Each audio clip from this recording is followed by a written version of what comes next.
Welcome to our channel we the hopeful CSC aspirants.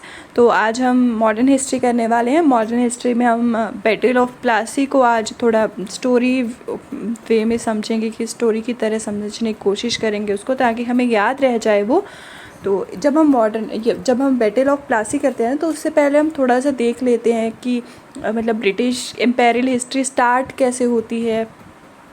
और Britishers जो है India में सोच समझ के उनको इंडियन टेरिटरीज़ को एक्वायर करने के लिए आते हैं या फिर ट्रेड करने के लिए आते हैं। बाद में वो एक्वायर कर लेते हैं, कुछ ऐसी कंडीशंस बन जाती हैं कि उनको मौका मिल जाता है इंडिया को अपनी कॉलोनी बनाने का। और एक्चुअल कौन सा पीरियड है, कौन सी वो ईयर है जब ब्रिटिश रूल बिगिन होता है इंडिया में।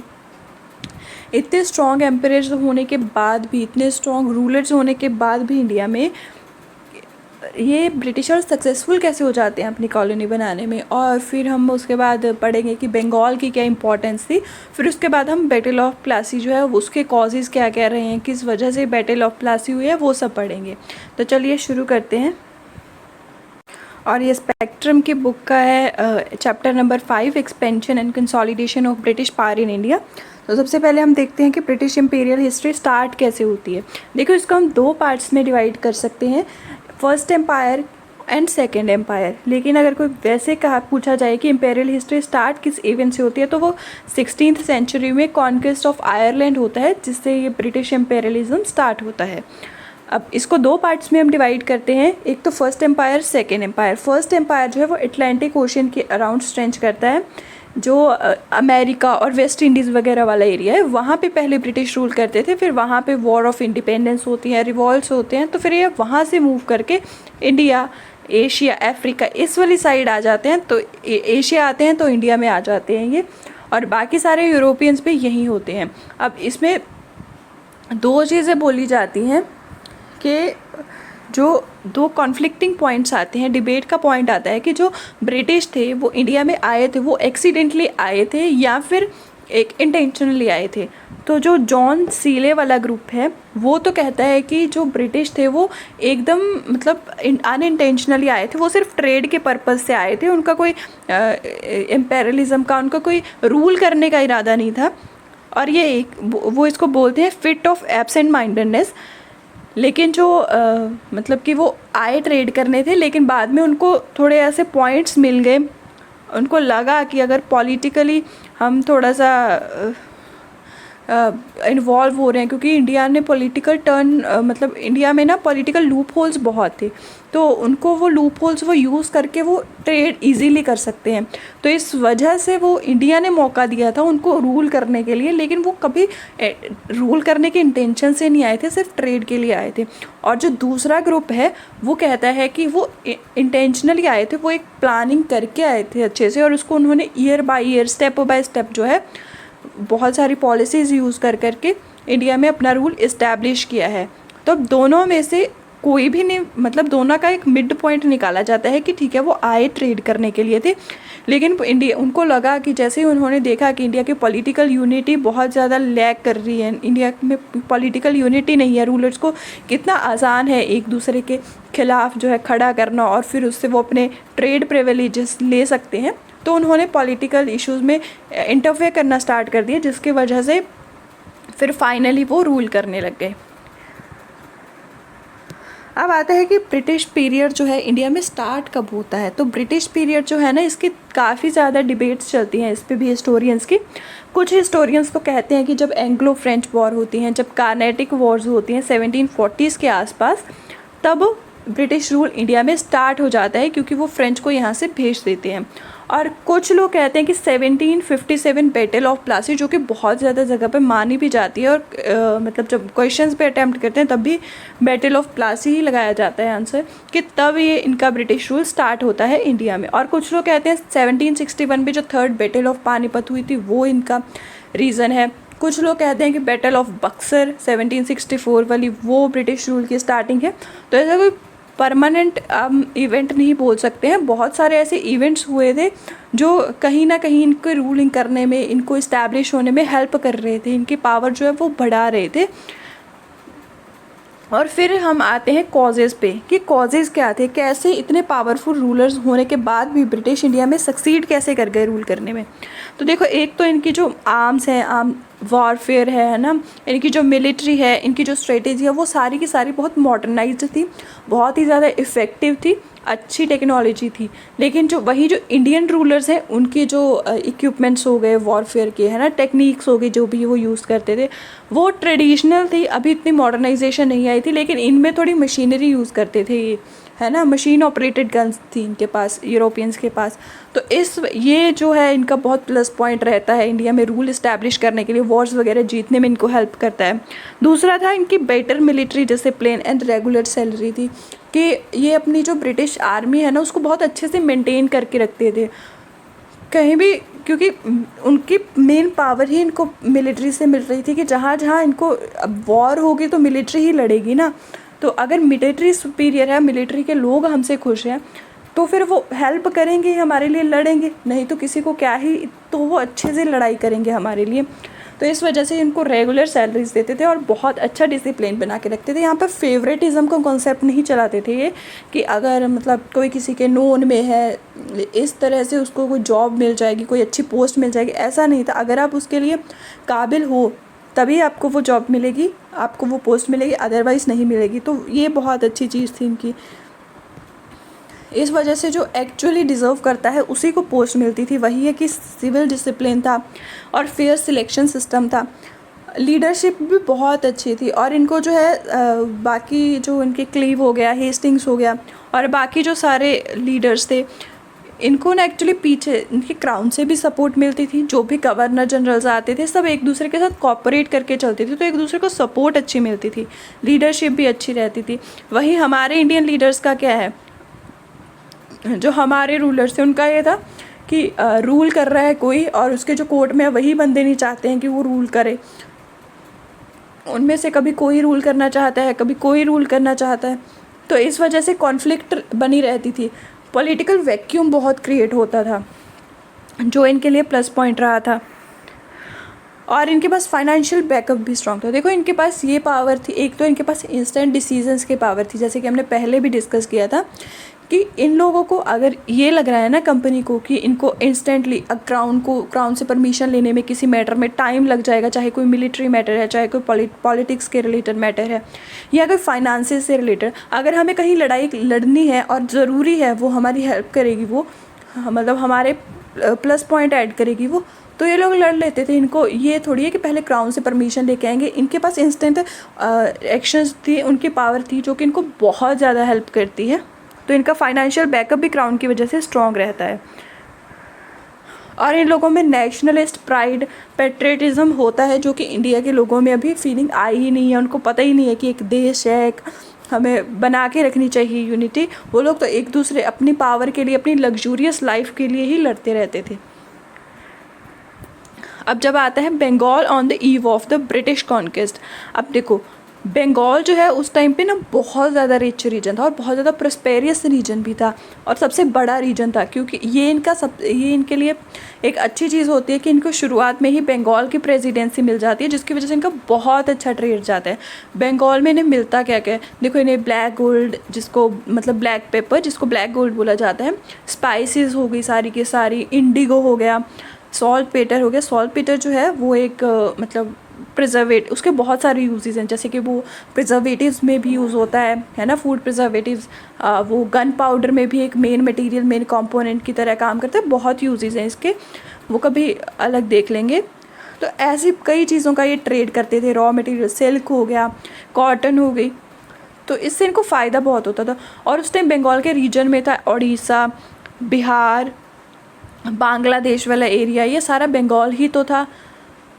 तो इस वजह से जब, और दूसरी इसका प्लस पॉइंट ये था बंगाल का कि यहाँ पे जो भी अगर कोई इन्वेजन्स हो रहे हैं, जैसे कि अहमद शाह अब्दाली के इन्वेजन्स हो रहे हैं, नादिर शाह के इन्वेजन्स हो रहे हैं, तो बंगाल उससे बहुत कम अफेक्ट होता था, लड़ाइयाँ इतनी यहाँ पे नहीं होती थी, तो ये लोग बचे रहते थे। ठीक है, इनका सिस्टम, उसमें इनका जो पैसा है वो यहाँ बर्बाद नहीं होता था, हमेशा इनको मतलब वो प्रॉफिट ही देता था ये रीजन। इस वजह से, और ये बात है कि जो मुग़ल एम्परर्स थे ना, वो उनको तो इन्होंने खुश करके बंगाल की दीवानी ले ली। लेकिन जो बंगाल का गवर्नर था ना, वो कोई भी गवर्नर आया है चाहे इस टाइम पे बंगाल में, वो कभी भी खुश नहीं था कि कंपनी को इतने प्रिविलेजेस दिए जाएं ट्रेड के लिए, क्योंकि उन्हें पता था कि कहीं ना कि रूलर को तो पैसा उनका पहुंच रहा है, लेकिन यहाँ से जो बंगाल जितना नुकसान हो रहा है ना बंगाल को, तो इस वजह से कोई इस चीज़ को सपोर्ट नहीं कर रहा था। इसलिए हमेशा जो भी गवर्नर आएगा बंगाल में और जो ब्रिटिश है, इनकी हमेशा कोई ना कोई कॉन्फ्लिक्ट रहेगी ही रहेगी।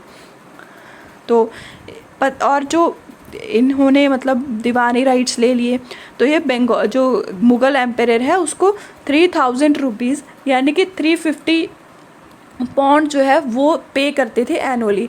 अब ये पे तो सिर्फ 350 पौंड कर रहे हैं, लेकिन इनको जो प्रॉफिट हो रहा है वो 50,000 पौंड से भी ज़्यादा हो रहा है।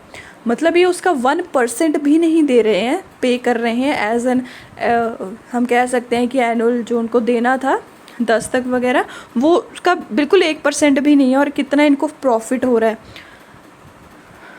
और फिर 1700s में जो है कुली खान जो है वो दीवान बन जाता है बंगाल का, और 27 ईयर्स जो है वो रूल करता है। फिर उसके बाद उसका जो सन इन लॉ होता है शुजाउद्दीन, फिर वो रूल में आता है। फिर सरफराज खान आता है, जो कुली खान का बेटा होता है ये।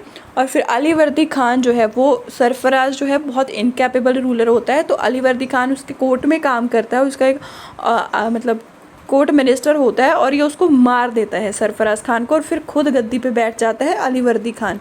अब अलीवर्दी खान जो है वो भी कॉन्फ्लिक्ट के साथ रहता है, वो मराठास के साथ उसकी लड़ाई होती है। ये सब लड़ाइयाँ चल रही होती हैं, तब इन लड़ाइयों का एक तो ब्रिटिश फ़ायदा ले जाते हैं कि मराठास इन्वेजन्स हो रहे हैं या कोई भी इन्वेजन्स हो रहे हैं, लड़ाइयाँ हो रही हैं।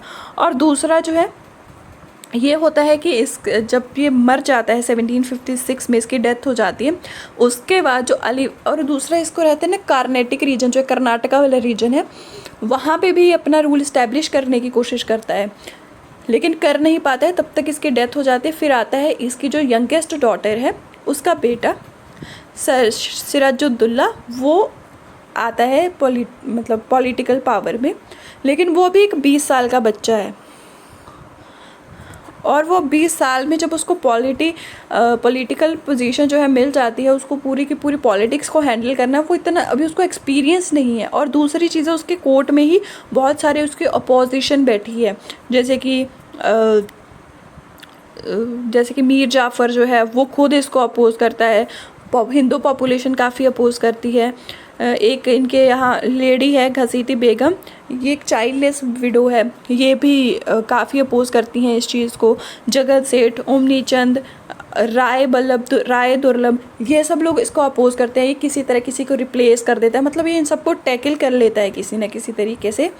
और ये मीर जाफ़र को भी रिप्लेस कर देता है मीर मदान के साथ। लेकिन फिर भी जो है, जब वॉर होती है 1757 में, बैटल ऑफ प्लासी होती है, तब मीर जाफ़र ही जो है मिलिट्री कमांड कर रहा होता है।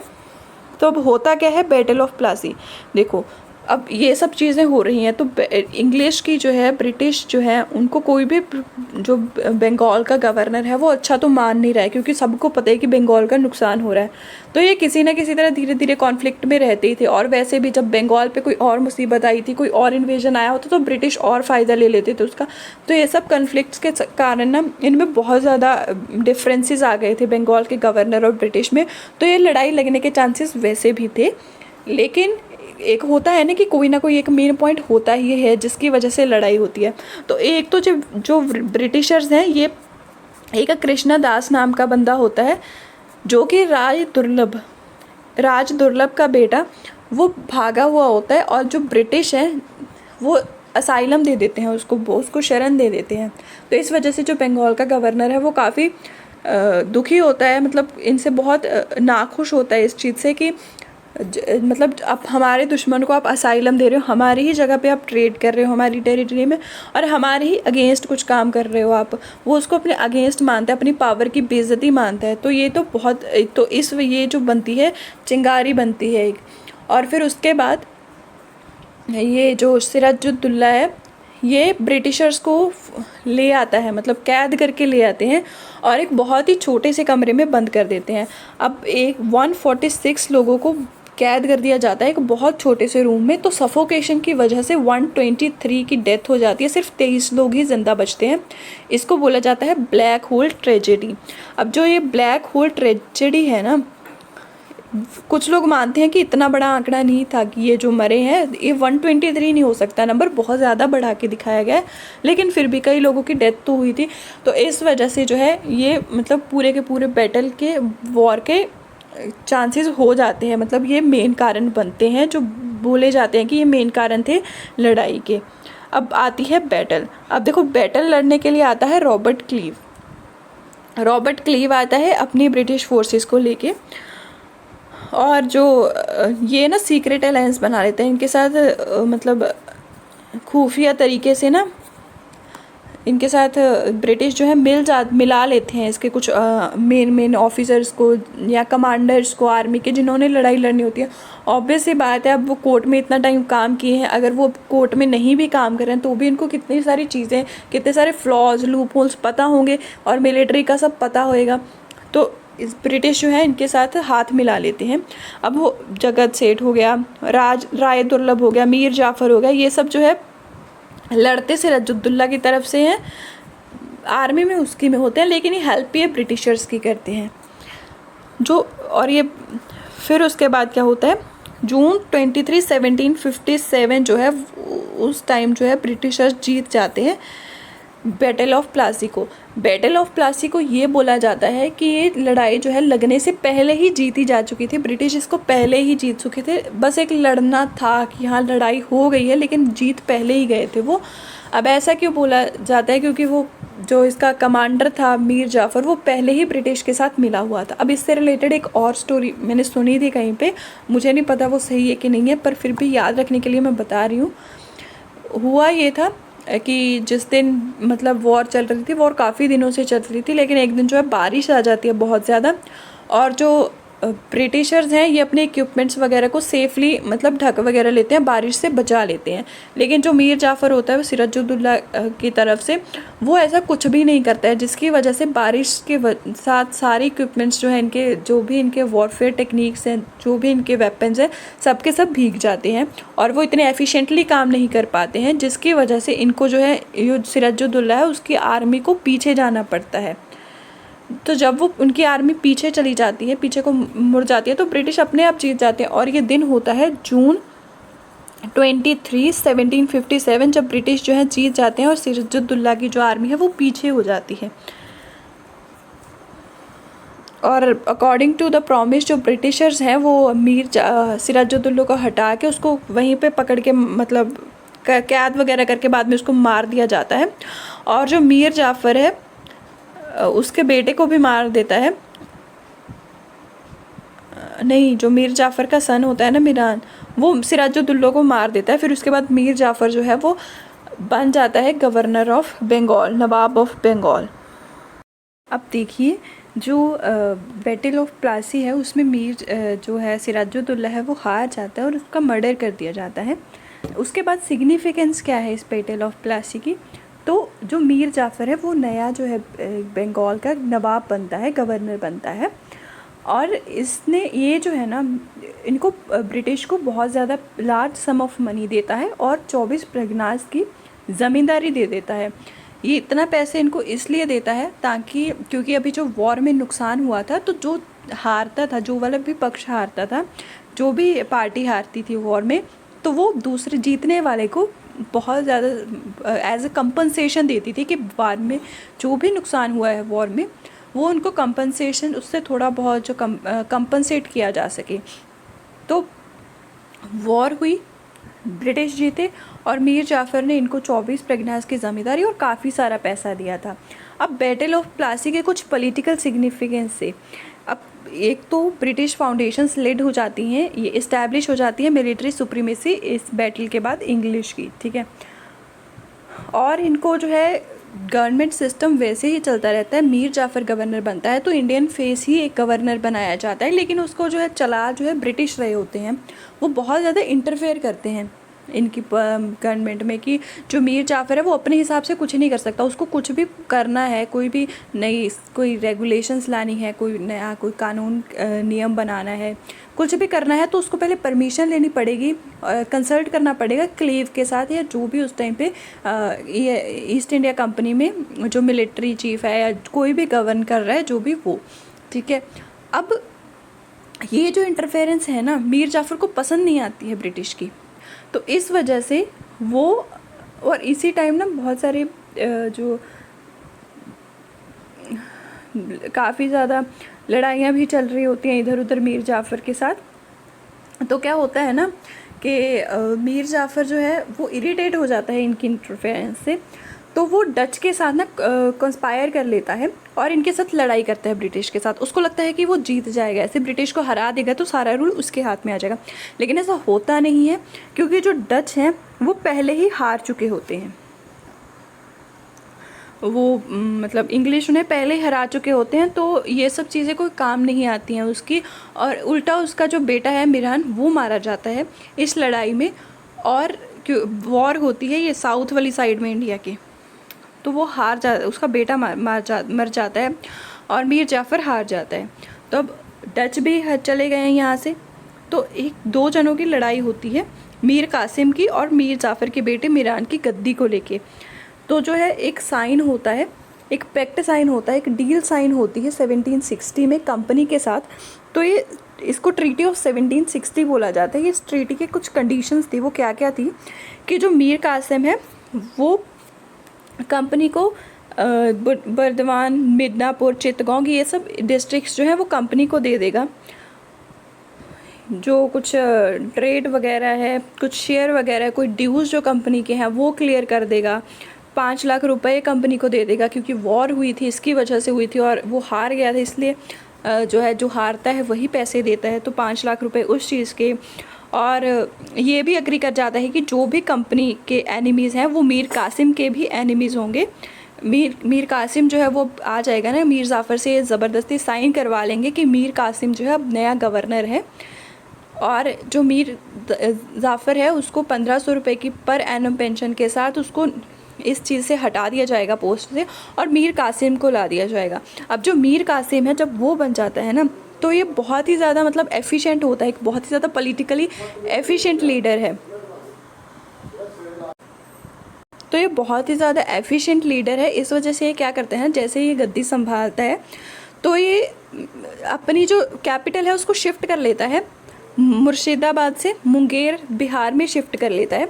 और ये इसलिए होता है ताकि कंपनी जो है ना कलकत्ता में, उससे थोड़ा डिस्टेंस बनाया जा सके और इसको टाइम मिल जाए, और इसको एक तो प्रोटेक्शन मिल जाएगी और ऊपर से इसको टाइम मिल जाएगा थोड़ा अपनी कोई स्ट्रेटेजीज़ बनाने का और कंपनी को हराने का।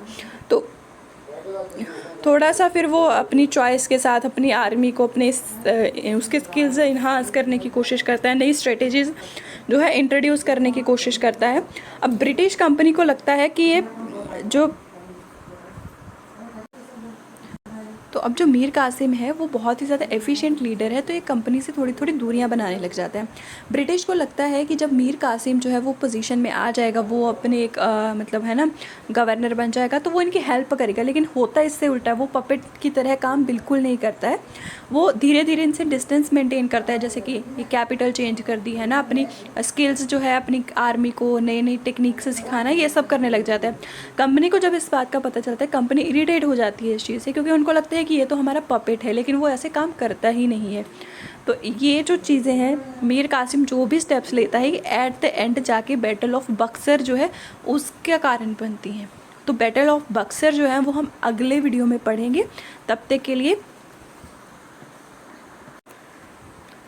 आप यही पढ़िएगा, इसको अच्छे से याद करने की कोशिश कीजिएगा, और कुछ गलतियां लगे तो वो कमेंट सेक्शन में बता ज़रूर दीजिएगा, कोई सजेशंस हो कुछ हो, और लाइक शेयर सब्सक्राइब कमेंट सब कुछ कर दीजिएगा please. Thank you so much, bye bye, take care.